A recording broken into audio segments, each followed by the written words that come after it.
Welcome back to the Fallen Ford studio. It's a 1975 Ford F-250 Highboy. And sitting in the shotgun seat is the one and only Chris Shouse. Hey, thanks for having me. Welcome to the show. Thanks. Well, this is the first time I've been in here. We were talking a little bit before the show, just kind of about how you got started.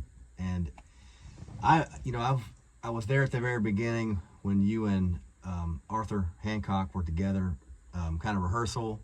Before you started Hancock and Shouse. But what was the very, very beginning of you getting into music and doing the thing? When I was in middle school, teenager, I was going to a country church. In that country church, they didn't have a piano player. They had a guitar player that would sit in the front pew, and they would sing, hymnals. So he invited me to bring my guitar and sit on the front pew with him and play. So for years, I watched his right hand, mimicked his right hand, learning all those songs, and come to find out he was a bluegrasser. So I learned just by mimicking his hand, that bluegrass rhythm. So did that for years, got into 90s grunge music. This was like in the 90s at the time. Okay. Nirvana was the first. Nirvana Nevermind was the first CD I ever bought. So that's already an interesting mix. Oh yeah, for sure. So I went from that into Nirvana, Pearl Jam, all those things, and then played in a lot of garage bands when I was in high school, just hanging out. I grew up in Owsley County. Okay.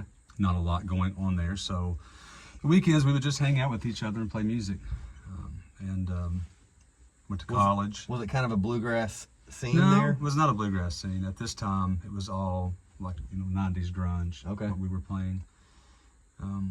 The bluegrass didn't come to a little bit later, but when I went to college, Morehead State, I played guitar and would sing a lot of Sublime songs, and it's like party songs, because I'd go places to play music, which actually kept me out of a lot of trouble because I would just get engulfed in playing music and singing for hours and hours. Continue to meet people and do things, and got an education degree at Morehead State. I said with my first paycheck, I'm going to buy me a Martin guitar. Cool. Because that's the Rolex watches for bluegrass musicians, for musicians, is getting a Martin guitar to show that, you had a little bit of, did a good job. And you're serious about it. Like, you buy a guitar like that, you're serious about it. Yeah, for sure. It was a major purchase. And started getting into bluegrass at that time. I bought a Rounder Record compilation album that had a lot of songs from Rounder's Records, and one of those songs was like the Old Home Place, the J.D. Crowe song. I really loved that song. That was like the first song that got me into it. And then it's like, I like that. And then I kept listening. I was like, I like this song too. And then it just kind of started snowballing. Then got into some local bluegrass bands playing, building my chops up, getting my repertoire built up of all the songs.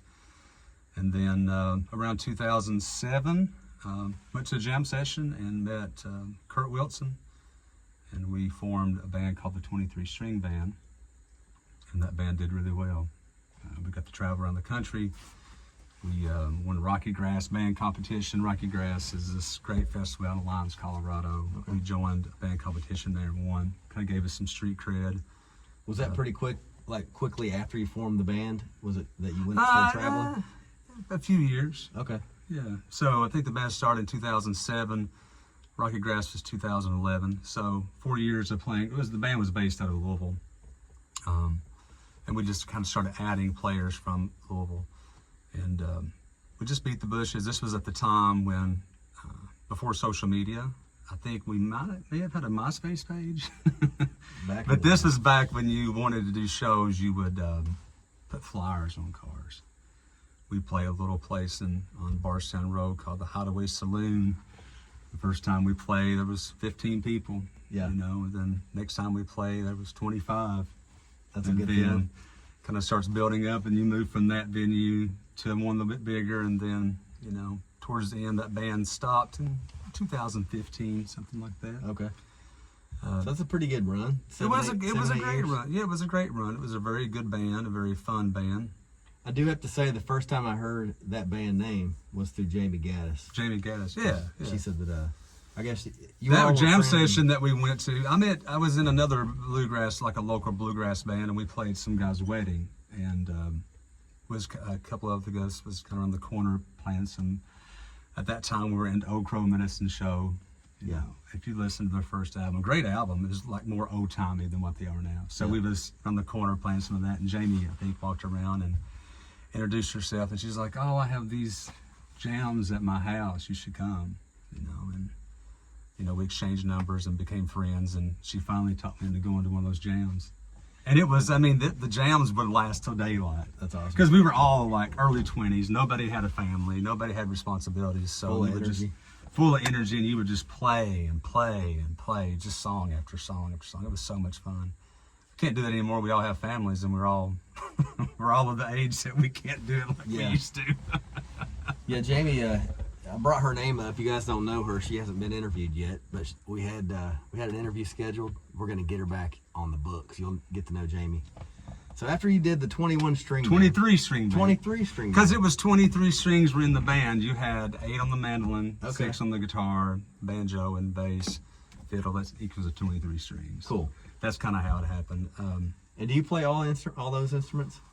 In that band, I played the guitar, Okay. rhythm guitar, and sang. I was the lead singer in that band. I could play banjo. Could play some chords and things like that. It kind of depends. Like, if you are a bluegrass banjo player, you know banjo, you know I can't play. But like to someone that doesn't know banjo, they think that I could, play. I don't have the roll down exactly right. You're probably just overanalyzing it. Probably, but you learn because it's fun to switch instruments, so everybody learns to play everything a little bit, and that's kind of where I learned to start playing the mandolin was just hanging out with people and just being into bluegrass and picking one up and learning a few chords. Do you have a favorite? Do you have a favorite instrument? Currently, right now, it's the mandolin. Yeah, because that's what I've been playing the most. But I still like the guitar as well. But the majority of my gigs happen with the mandolin. What are your current? What's your current mandolin and guitar that you play with right now? I bought a new guitar in 2007 when the 23 string band first started. A Martin Golden Era D18 Sunburst. I've had that one. Still got that one. I've had a lot of other guitars come and go between because I like to trade, and at one time I would like to buy and trade and sell, but I always kept that main guitar. So I still have that one. It's a really great guitar. I have a couple guitars that my uncle Virgil Shouse built. I gave one of those to my nephew who's 16 years old that's learning how to play, but I still have another one. I also have a mandolin that he built as well. It's really cool to have someone in your family build an instrument. The current mandolin I have is made by Will Kimball out of Cincinnati, Ohio. I got it about 2 years ago. It's 2012. It's really great. It's so cool because him and his dad signed the label to it, but I just imagine a father and son in their garage bonding, building this instrument. And that's what's so cool. Like, it just blows my mind that they made this by hand. And it's so like perfect. Workmanship is so good. Like, nothing is done by CNC. It's all done by hand. There may be some things done by CNC. I can't speak for him. I don't know his whole process, but it's pretty much handmade. But, so the first mandolin I got was a Collings, and then I got a better Collings, and so you kind of just keep on stepping up. But this could be, there's one other mandolin that I would have, a Steve Gilchrist, if I could, but they're up in the 20s, thousands of dollars, so that may not. They seem like something, though, once you buy it, as long as you take good care of it, like the value can probably go up. It will, for sure, yeah. Especially when you're playing it, and you're playing some cool stages, and it has a kind of a, a mystique about it eventually, because the names that have owned it kind of stack up, and like certain people own it, it's like the value goes up. Yeah, and it's weird because the instrument will kind of blend to you. It's weird. Like, I wonder how this mandolin would sound if someone else had been playing it. If it would still sound the same, because it's really opened up a lot over the time that it's been played. But it just makes me wonder if it would change, because like the certain way that I play, the certain frequencies, the familiar places on the fretboard, is that the place that's making it sound? Does those frequencies jump out more because it is wood? Yeah. I wonder if there'd be a way to test it, as far as like listening to the recordings that you do over time, and then test the frequency out and see what. I'm sure what there's the some. change is. I'm sure there's some science to it, but yeah, it's just so cool. It's like a watch. Like I have an automatic watch. This is a Hamilton watch, and it's so cool to think that this watch runs on its own. There's no battery in it. Yeah. You know, Is so it just off the movement of your arm? yeah, it's I can wind it if I need to, but I wear it most every day, so It's like kinetic. it's just automatic. So it's cool to think that this thing just runs by itself, and when I stop, this watch is going to stop. You know, Don't stop. I know. But an instrument's the same way. Like you think about the love that someone has put in, and the attention they've put into the detail. Because every maker that I know, and I've talked to Will about this before too, but like when they put something out and their name is on it, it's the best that they can do at the time. They're not going to put something out that doesn't work well, but they just grind and work and, carve and bend it, do all these things to this instrument for us to enjoy. Yeah. And it's just, it's so cool to think that people could do that by hand. To take a piece of wood. It's amazing. You think about the time it spent as a tree, Yeah. and no tree that knows it's going to be a guitar one day. That lives on. It's wild. And like we have it's nice to have a conversation with somebody that has that appreciation, because there are so many things in life that we kind of just take for granted. Oh, yeah. And when we listen to music, for example, it's like we get so used to new music out all the time, and then we don't take the time necessarily to think about all the work that went into that. The lyrics, number one, was based on somebody's life, and then the instruments they're playing, and the studio they're in, Yeah. and the time on the road. All those things come into play. But This is what I've been doing too. Right now, we're currently in the system of music of just listening to singles. Your single comes out, Golden Hour, I'm listening to it. And then another single comes, just listen to singles, just grabbing singles all day long. But I've kind of went back to listening to albums from beginning to end. good. Especially from like those albums like Counting Crows, August and everything after, Ben's Fold 5, like all these. I love them. Yeah, so all these great albums from like the 90s that I listened, because when I was growing up, I had to listen to those beginning to end because I had a CD player. I knew the whole entire song, the whole entire album. So now going back and listening to it kind of brings back memories from my childhood. So I love that. If you have any good suggestions of albums to listen to from beginning to end, put a comment in there so I could give it a good listen. You 'Cause heard, I think it's, yeah, I think you heard it's, it. So do that. and do yourself a favor as well. Like listen to an album from beginning to end. Listen to Red Headed Stranger by Willie Nelson on vinyl from beginning to end. You have to. And It's the story. It's the story, but it's like this. It's once again, it's something that somebody puts love into, and they've crafted these songs to be in a particular order to create some sort of story. Yeah. For each individual listener is going to be different as well. I know firsthand, like my debut album, it has a story to it. Not a lot of people listen to the whole album. They pick out one or two songs they like, and that's it. But I put a lot of myself into that, and I didn't know what I was doing, honestly. I had this conversation before with other guests. It's like, but I felt it was important for me to do that at the time. And now, hopefully, people will go back and listen to it and pick out something different. But I do hope that we switch over. Everybody's listening habits are different, but I hope as a group we kind of go back to that of like album. We sit down and listen to an album, look at the cover, look at the jacket, and try to listen to the words.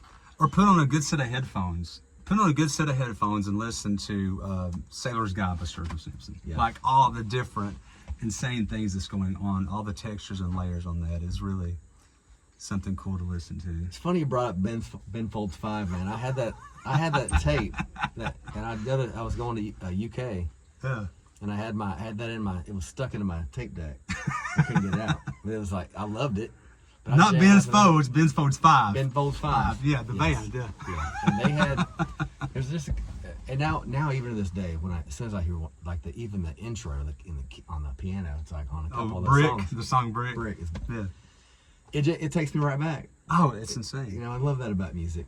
And I still think about that in the morning on that particular song. And the song, he says, "The world is asleep and I am numb." Remember that line? So sometimes when I get up early in the morning, I think, man, it's so cool. I'm awake, but the world is asleep. You know, it's a very, very cool line. There are so many, and that's what I love about a song. Is that we can get several layers of feeling in a song. One is just the melody, just how the melody makes us feel, and then as you know, some of the lyrics stand out more than others. Like typically, we'll learn the chorus, memorize it, but if you listen to usually by the second verse, the end of the second verse is the punch of the song. Oh yeah. And I always like tune into that, or the bridge. The bridge is a synopsis of the whole thing, but I like the last sentence in the second verse. Here's something else cool to do on Apple Music. It will play the lyrics for you as it's playing, and to read the lyrics as you're listening to it has a totally different experience too. Yeah. Because I'm really bad. I'm really bad for having the wrong lyrics, like Tony Danza instead of Tiny Dancer. Because when I was a kid, somehow, maybe my brother had got it in some sort of trade, but it was a bootleg tape of Tom Petty, right? Yeah. Running Down a Dream. All right. And it had the little spot that you could write in the songs. Remember the little sticker on the side? So I wanted to write the songs down. I had no idea what the songs. So I just guessed on what the titles of each song was. So I called it "Running Down a Drain." Like Running down a drain. that's what I wrote on there. Because that's what I heard. So Yeah, that would equally make as much sense. You know? just as much, but that's not the lyric. So by reading those lyrics that's coming across there, it does definitely change the way that you perceive the song. Yeah. I always thought Tiny Dancer was "Hold me close, I'm tired of dancing." That's what I thought it said. It was like, "Hold me close, I'm tired of dancing." Like you still want to dance, but you're worn out. Yeah, like hold me closer. I'm tired of dancing. Hold me up. Yeah, that's what I The thought world's it on said. my shoulders. Yeah. But I wondered what was going to be the next thing with music, as far as we don't listen to albums much anymore. People put out singles. I mean, Arthur and I put out some, like an EP of 6 songs. So we've done that for the past few years. We go in the studio and record, a day's worth or 2 days worth of songs and just release those and just space them out every month or whatever to get all the promotion that you can from it. But it would really be cool to sit down and write an actual concept album. You should. Kind of like a red-haired stranger. Yeah. And do you have anything in mind, or do you think it'll just hit you out of the blue? It'll just hit me out. See, my songwriting is so sparse. I wrote 4 songs when Eloise, my daughter, was born, because I was holding her a lot, so I couldn't really do anything. So I'm just sitting there, just thinking, So I had some of these songs, and when she would take naps, I would kind of run and get my guitar or the mandolin and just try to, finish writing the song. So they kind of all came at once. But I may go a year and not write a song again. Yeah. But I could write 3 in one day. Yeah. But it might be 3 years before I write another one. So, because I don't have that, that schedule to sit down and be like, every day I'm going to sit down and write, which I think is a great to journal or to write for multiple reasons. But I would love to sit down and just really try to just take a weekend, go to the gorge, get a cabin, and just do nothing but drink coffee and write songs. Yep. I've thought about doing that, something like that too, man. And I think as a songwriter, we need to do that at some point, because I think we get so caught up in the business of it and trying to keep up with what we think we need to be keeping up with. And what do we need to be keeping up with? Not really much. What we need to do is write what's in our soul and what's in our heart, and like what we feel. Well, that's why we do it, because we like playing music and expressing ourselves through this medium. But now, like we talked about earlier, it's become multifaceted. No longer do you have to be a good musician and a good songwriter and be lucky. You also have to have a pretty good social media presence. You have to post on the regular. You got to figure out the algorithm. Is it live that we're doing now, or is it reels? Is it, I can't use these words in the description, because the algorithm's going to kick it. Like, what can we do to make the most people see this? And it just takes a whole new level on things, because now it's almost like being a content creator is more important than being a good songwriter or a good musician. It used to be kind of the opposite. The opposite, you would learn your craft, you would get good, and people would be like, man, they're doing good. I like this band. They're fun, or whatever. They have whatever you like about them, and then they start bringing friends, and it kind of organically grows. Mm-hmm. But now it can go from not having. We could be sitting here a day, and next week we could be on the Joe Rogan podcast or some other famous podcast because one of our songs hit and has 1 million views. Yeah. You know. One thing I've seen with that kind of thing though is like the longevity is not typically there. No. It can be a flash in the pan kind of moment for an artist, and that can be devastating to these artists because all of a sudden you go from all this attention to now what's the next big thing? Like your light dims a little bit, and so they're already looking for something else. Yeah. And so I think we've switched from writing things for ourselves and doing what I think is best and then putting that out there to now it's more like, what is the people going to want me to play instead of myself? Like, so it's the dynamics of everything has changed so much, which can be very uplifting and can be very discouraging. Yeah. One thing that I love seeing come back though is as far as country music goes, like the 90s style country music, that's kind of like the pendulum swinging back. And we talked about growing up in the grunge era, man. Like grunge music is having an influence again. It always been there, but it's like now. But don't you think now it's all kind of melding together? Like all the genres of music are just kind of like clumped in. Yeah. Because sometimes I want to listen to new music, so I put on the alternative station. I'm thinking it's going to play alternative music, the music that I like. But instead, it's just like something that's totally not what I would consider alternative because it's all one melting pot. Yeah.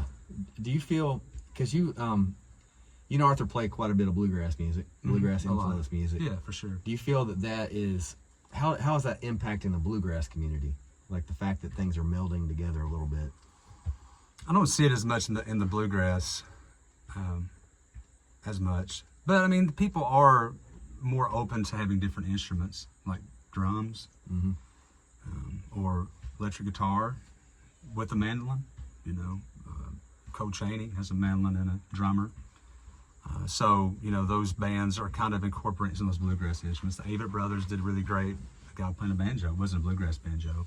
But I do think, some of those bluegrass instruments are getting into modern music. And then the opposite, there probably are some, Arthur and I have been known to sing a few hip-hop songs, and bluegrass style, of course, which I think is super funny. I do love that. I love you guys. You guys have a really great repertoire of cover songs that you do. Yeah, I know a lot of bluegrass. I know a lot of bluegrass songs. I mean, Arthur and I played a gig for 4 hours, a 4-hour gig, and we didn't repeat any song. Wow. And probably could have played another. I'm pretty sure that me and him together as a duo could probably pull 7 or 8 hours of music. I'd say. Because he knows a lot of like the singer-songwriter. He goes on these Robert Earl Keen kicks where it's like 85 verses, like, Yeah. And he can do all that stuff. And then I do a lot of the bluegrass things. So we do kind of mix it up. But yeah, I mean, that's just a part. I've been doing this for 25 years now. So that's what you do is you just learn. You just continue to learn more songs. Yeah. And it just kind of keeps on building and building. And, if you was to fact check my lyrics on a lot of these bluegrass songs, it'd be about 80%, 85%. But for most cases, it's okay. Getting by just fine. But you do. I mean, you have to be able to play a whole lot of music to play out. And it also keeps things from being boring by having to play the same songs every time. Like I only know, 2 hours worth of music. So if I got a 2-hour gig, I always got to play these songs. Yeah. But you start out with thinking that, okay, I need to have 60 songs to play. If you're going to be performing out, you need to have at least 3 sets of music. So you learn 60 songs. Maybe 10 of those songs are originals and 50 of them are covers. And then you start writing more originals, and then you get down to having 20, and 40. And then soon the kind of swings where that you're going to have much more of your own style rather than, all the covers. But even the covers that I do, I try to make it sound like me. I want the song, like if I'm singing a song by Pearl Jam, I want it to sound like me singing Pearl Jam. Yep. Not me trying to mimic Eddie Vedder. And then the next song, trying to mimic Chris Stapleton. Right. I want to be able to have my own identity. So when you hear it, it's me. Yep. And it's the same kind of stylistic thing on the mandolin. You know, you want to be able to kind of have your own style with it. Who's kind of your favorite mandolin player through the years? I mean, it's like everybody, Sam Bush, you know, all those greats, Bill Monroe, but currently like Andrew Marlin from Watch House or Mandolin Orange. Mm-hmm. I tend to lean towards mandolin players like Joe K. Wash, Andrew Marlin, John Reichman, these mandolin players that play a lot of like melody driven, that's very precise. It's not a showy thing. Mm-hmm. It's not like a flexing the muscles. It's more of like knowing what notes to play or knowing what notes not to play. Yeah. It's just as important. But it's something that kind of blends with the music more, not be distracting. Because, you know, when we was playing, when we recorded, you know, I've recorded with people like Cole on his record. I didn't want to be over aggressive with what I was playing because it's not a mandolin record. It's a singer-songwriter. So my job is just to kind of like hold him up, you know, just kind of make that layer of that instrument and think about what's best for the song. So players that can do that are the ones that I like, not the ones that can just shred the whole entire time. Yeah. I always refer it back to people that can write. Just because you use fancy words and your book's this thick, it doesn't mean you're a good writer. Mm-hmm. When they said it was the best of times and the worst of times, very simple, makes, you know, it's a very impactful statement that you can make about something. Yeah. And it's the same thing with music. When you say the world is asleep and I am numb, that's very simple. That's all you have to say. But those lyrics just resonate with so many people. Yeah. You don't have to be super fancy with your playing or with your lyrics to make it mean something to someone. Seems like some instruments are like the seasoning on a recipe. It's like the seasoning. I agree to that. But too much, Yeah. it just like it can ruin it. Yeah. But too You much. end up trying to scrape that off because like, man, it's just overkill. Yeah, but I mean, it's also fun to have a shredding record where you're just like totally the whole entire time you're just trying just to It's like go for it. It's just all beef jerky. It's all. But, you know, at the end of the day, I do, which, you know, I can't really, you know, I can't play like Adam Steffians. I can't do that super fast triplet bluegrass stuff like a lot of people can. So, as John Hartford says, my style is based on my limitations as well. But I do try to focus in more towards I want to have good tone and want to be able to play what I think is best for the song, something that's kind of unique, melody driven, or, you know, just within itself, melody driven. So with your music, where can people find you guys? You got social media presence? We do have, Arthur and I both have social media individually. I have an Instagram and Facebook. The band Hancock and Shouse has Instagram and Facebook page as well. We have a website. You can Google us. On our social media, we have an actual website that sells some T-shirts and other things. We have like a link tree that has a bunch of different, you know, videos and music like that. But really, you know, Spotify, Apple Music, whatever your streaming platform is. But I do have that music out with Arthur, and the 23 Stream Band has a couple of things, but once again, it was kind of before streaming, so I think there might just be only one of the 3 albums that's on there. One of my favorite albums I did with them was called Bangin' and Clangin'. So we're a bluegrass band. And we got a drummer and a 3-piece horn section to play like New Orleans jazz. Oh, cool. And we did like an EP with that, where we took some of our songs and we made it with the drums and the horns. So it was just cool to hear those different textures. Yeah, I want to hear that one. Because I wonder, I was listening to your song too, and I noticed it has a lot more instrumentation on it than maybe some of your previous stuff. It does. And it makes it sound totally different, doesn't it?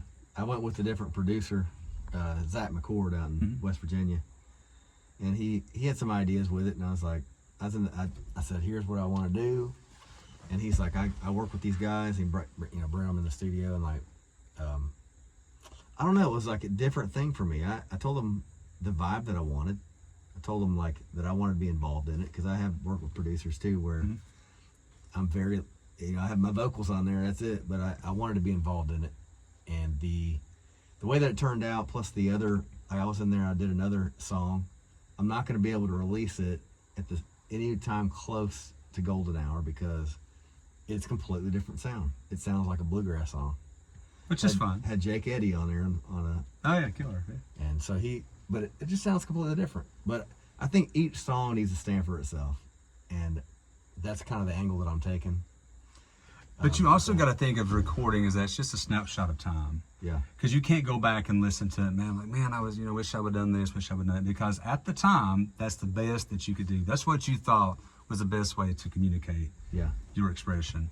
And it's okay, to say, have different kind of sounds. It's almost like you're experimenting with it too. Which is also cool. It's true, man. And I think that we all, as we age, as I age, I can't speak for everybody, but as I'm aging, my perspective changes, and I see where I've made mistakes. I see where, things that I did could have completely turned out differently if I would have done something different. And I think with music, I don't have regrets with that. Kind of like, tethering off of what you just said.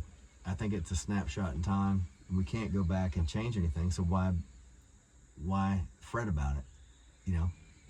Fret about it. but we can't fret about it.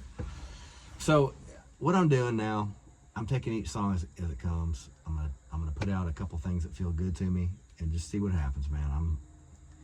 That's the thing. It's a journey. Put it out there. I mean, that's one of the biggest regrets that I've had is I've not put more music out, because I'm not gonna say for everyone, but a lot of people, especially musicians, we have this confidence thing. Like, man, it's just not good enough. Mm-hmm. That song sucks. It's not good enough. I don't need to be writing and playing songs. I don't need to be doing that. And you know how many songs I've done that with and just forgot them? Like, I found lyric books and I wrote songs. I have no idea how the songs go. It's just got some lyrics scribbled in there because I'm like, oh, this is not going to be good enough. We'll just give up on it.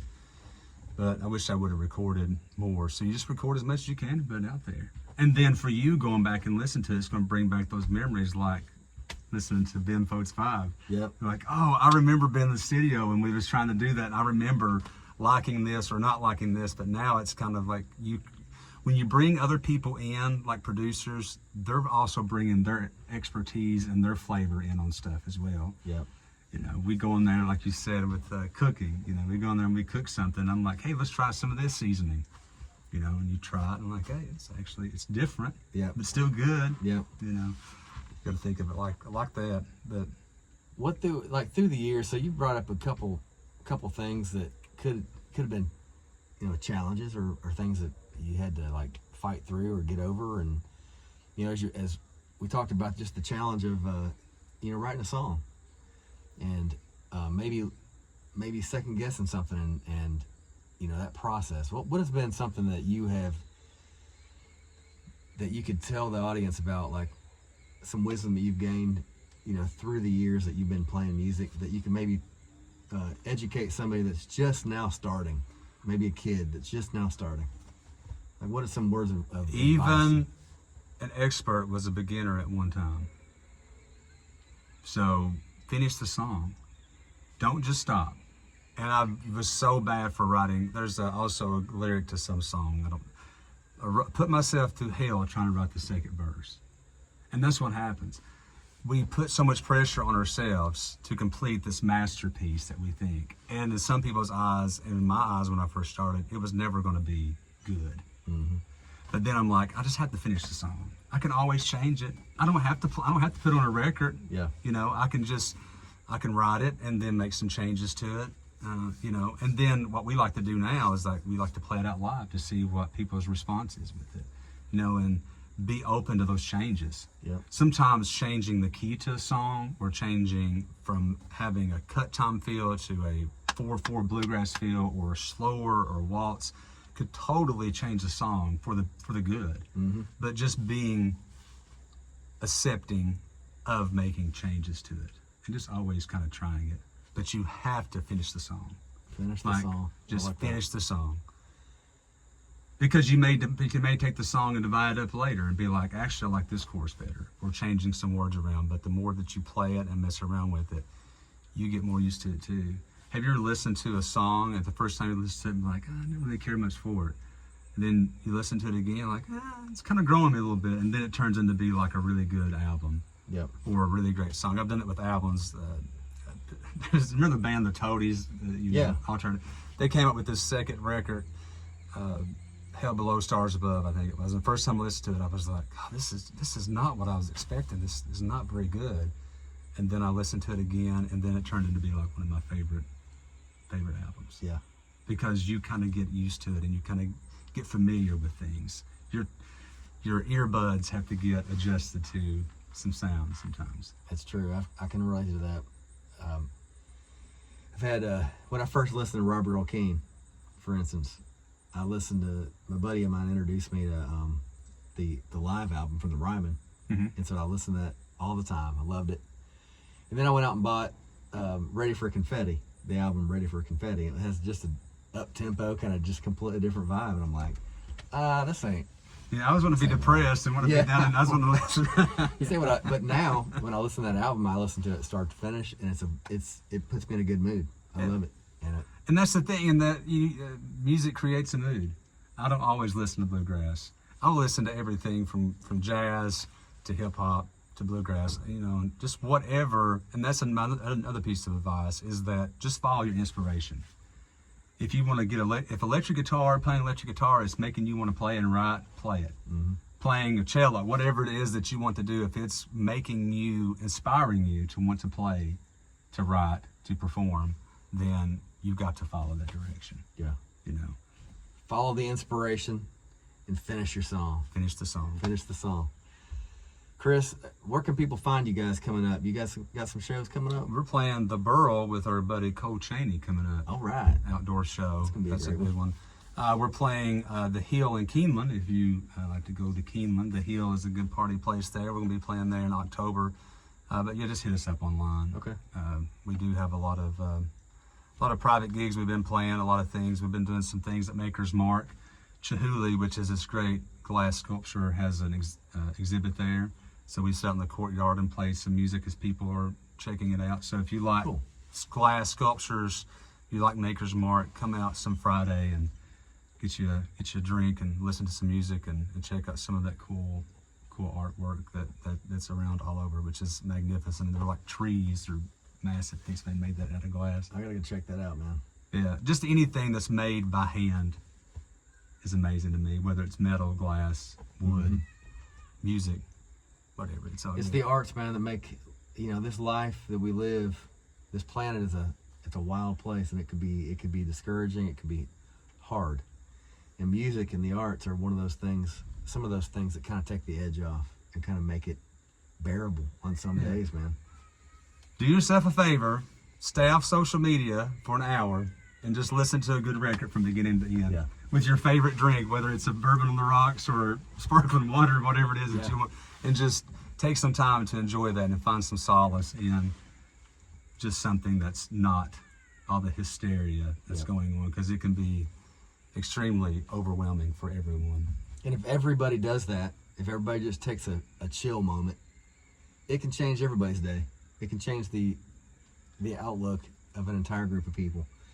But So like I was thinking today, the way that you treat people has an effect on them. So if you're in a bad mood or you're feeling a certain way, find something to do that's going to make you a little bit better.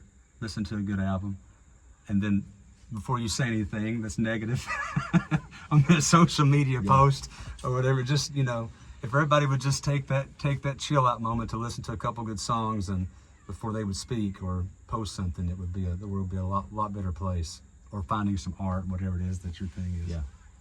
Well, things are getting better, man, and they're getting better. We can make them better in our own world, and sometimes music is the catalyst for that.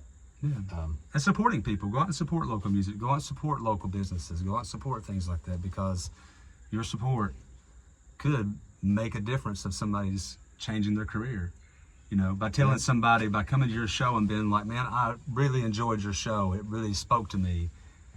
It may make you want to be like, I want to keep on doing this. Yeah. Because you may have been like on stage, you might have been like, this is it. I'm not going to do this anymore. I'm going to go get me a 9-to-5er and, not even do this anymore and just stop gigging. But that one person could say something that could totally change your trajectory for the good. And I have played to one person before. On a gig, I played to one person. And I knew that person. I've played to bartenders before. Those are the tough times. Nobody really, you don't see those pictures on social media.